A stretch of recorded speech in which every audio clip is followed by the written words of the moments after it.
हमले का बदला लेते हुए भारत ने ऑपरेशन सिंदूर से पाकिस्तान के आतंकी ठिकानों को नेस्तनाबूद कर दिया था। अब पाकिस्तान के अंदर से ही कबूलनामा भी आ रहा है कि भारत की इस कार्रवाई ने उनके होश उड़ा दिए थे। लश्कर-ए-तैयबा के डिप्टी चीफ और पहलगाम हमले के मास्टरमाइंड सैफुल्लाह कसूरी ने सार्वजनिक सभा में भारत के खिलाफ जहर उगला है, लेकिन साथ ही मान भी लिया कि ऑपरेशन सिंदूर ने उनके ढांचे को भारी नुकसान पहुंचाया है। वहीं पाकिस्तान के राष्ट्रपति जरदारी और विदेश मंत्री इशाक डार के बयानों से भी साफ है कि भारत की ताकत से पाकिस्तान की नींद उड़ गई है। रिपोर्ट देखिए।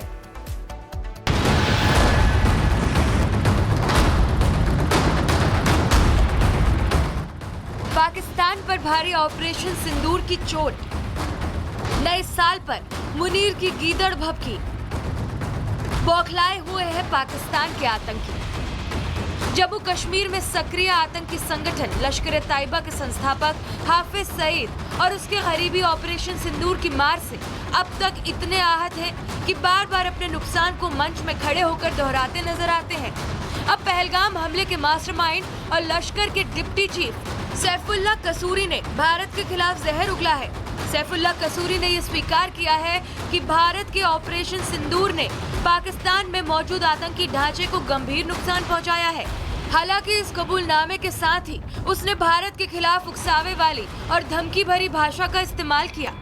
मैं उसकी बुनियाद पर कहता हूं, अगरचे हमारा दुश्मन हमसे 7 गुना बड़ा दुश्मन है, लेकिन उसको जख्म और चरके और घाव अल्लाह ने ऐसे लगा दिए हैं, आइंदा 50 साल गुजर जाएंगे, हिंदुस्तान हमारे ऊपर हमला करने की जुर्रत नहीं करेगा। सैफुल्लाह कसूरी ने यह बयान एक सार्वजनिक सभा के दौरान दिया, जिसमें हजारों लश्कर कार्यकर्ता और आतंकी मौजूद थे। इस दौरान आतंकी सैफुल्लाह ने कश्मीर की तो बात की ही, लेकिन इसके बाद अपनी हदों को पार करते हुए सैफुल्लाह जूनागढ़, बंगाल, अमृतसर, होशियारपुर, गुरदासपुर तक पहुंच गया। ये हिंदुस्तान, इसने कभी भी हमारी आईनी और कानूनी हैसियत को कबूल नहीं किया है। ये सिर्फ कश्मीर का गासिब नहीं है, ये हैदराबाद दक्कन का गासिब भी है, ये जूनागढ़ और मुनावादर पर काबज भी है। इसने बंगाल को भी अपने नरगे में लिया हुआ है। ये अमृतसर, होशियारपुर और गुरदासपुर भी नजायज काबज है। सैफुल्लाह ने भले ही भड़काऊ भाषण देते हुए कह दिया कि भारत इन आतंक के आकाओं को कभी खत्म नहीं कर पाएगा, लेकिन हाल ही में हुए ऑपरेशन सिंदूर में भारत ने पाकिस्तान की नींद उड़ा दी थी। इसका सबूत है पाकिस्तान के राष्ट्रपति जरदारी का हालिया बयान। इसमें वे साफ कहते हुए नजर आ रहे हैं कि ऑपरेशन के दौरान पाकिस्तानी सेना और नेतृत्व बंकरों में रहने को मजबूर थे।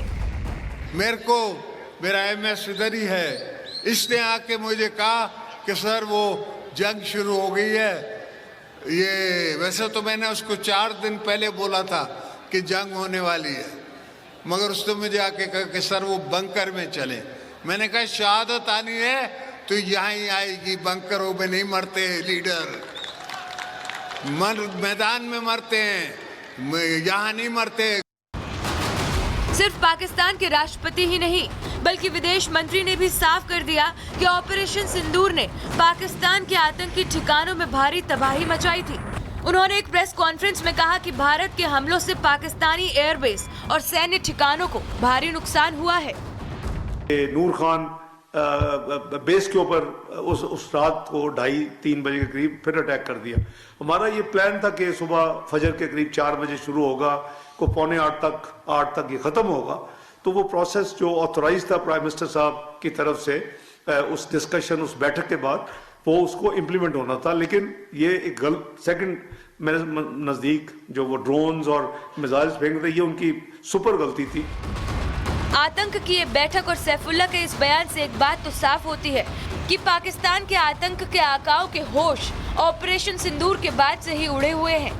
एक और आतंक के इन सौदागरों के जरिए मुनीर की गीदड़ भभकी और दूसरी ओर पाकिस्तान में पल रहे आतंक पर भारत की ओर से लगातार चोट।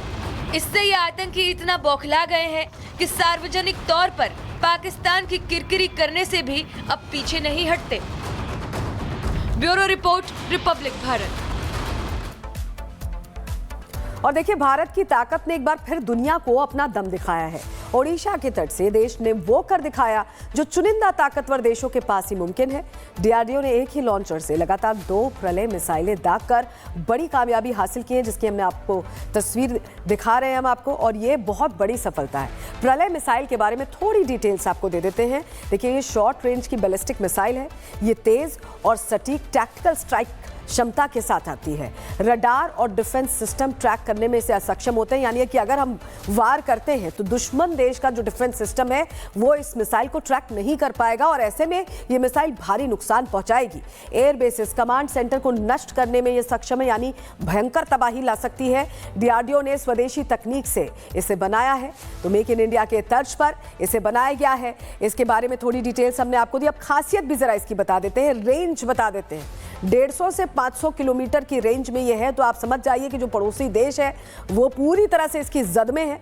वॉर हेडर की बात करें तो 350 से 1000 किलोग्राम वॉर हेड लेकर जा सकती है, यानी बहुत सारे विस्फोटक लेके जा सकती है। आसान भाषा में अगर इसे समझे, स्पीड की बात कर लेते हैं, 7000 से 7500 किलोमीटर पर आवर की स्पीड है, तो आप समझिए कुछ ही समय लगेगा, सेकंड्स लगेंगे इसे कहीं भी पहुंचकर तबाही मचाने में। और ये मिसाइल अब हमारे सैन्य बेड़े में ऐड हो गई है। डीआरडीओ ने लगातार 2 मिसाइलें दागकर सफल परीक्षण कर लिया है, और ये तस्वीरें जरूर शायद जो हमारा पड़ोसी देश है उसे तकलीफ दे सकती हैं, क्योंकि उनके पास तो इतना पैसा ही नहीं है कि वो इस तरह की कोई चीज डेवलप कर पाए अपने देश में।